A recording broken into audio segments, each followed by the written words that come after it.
Kwanza ni jenge msingi kwamba maonesho haya yanafanyika hapa kitaifa, lakini yanaendelea kwenye kanda 8 jumla, na hapa sasa ndipo ambapo maonesho yanafanyikia kitaifa, na hivi viwanja tunataka tuvifanye baadaye viwe viwanja vya maonesho vya kimataifa vya sikukuu ya wakulima nchini kwa vya kudumu. Na sababu ya msingi ni kwamba tutapotengeneza hivyo tutavijengea kwanza tutavitangaza zaidi, tutavipa sura ya kimataifa na hivyo kuvutia zaidi waoneshaji.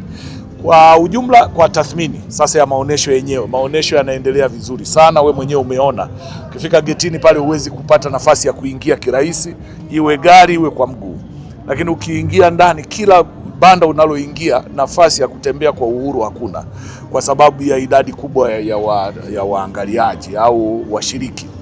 Sasa hii kwetu ni mafanikio makubwa sana, na inaleta sura ya mafanikio makubwa kutokana na ongezeko kubwa la watu.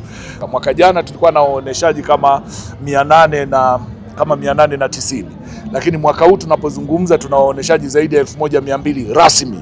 Acha wale wajanja ambao wanakuja amefunga kabanda kijanja anaingia anaweka banda, kumjua na kuanza kufuatilia. Kwanza kwetu ndio mafanikio, ingawa sio mafanikio watu kupita njia za panya. Kwa hiyo kwetu tumefanikiwa kwa kiwango kikubwa sana, na sisi mafanikio ya idadi ya watu haiishi kwenye idadi ya watu. Sisi kwetu tunatafsiri kama ni mafanikio ya matokeo ya maboresho na kuendelea kupanua wigo na kuendeleza kilimo cha kisasa na kilimo chenye tija kwa nchi yetu. Ndio maana tumesema hata kauli mbiu ya mwaka huu, tambua soko, ongeza thamani. Hivyo vitu viwili ndio nguzo ya msingi ya utekelezaji wa dira ya 2050 ambayo tumeanza kuitekeleza tarehe 1 mwezi wa 7 mwaka huu. Kwa ujumla kazi imeenda vizuri.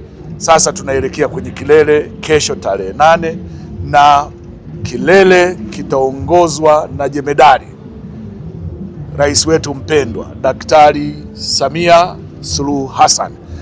Atahitimisha maonesho haya ambayo alituagiza kwamba kuanzia mwaka jana kwamba anataka yawe yakiendelea kwa mwaka mzima, ili shughuli za watu kujifunza, kuja kushiriki, kuja kuona ziwe za kudumu.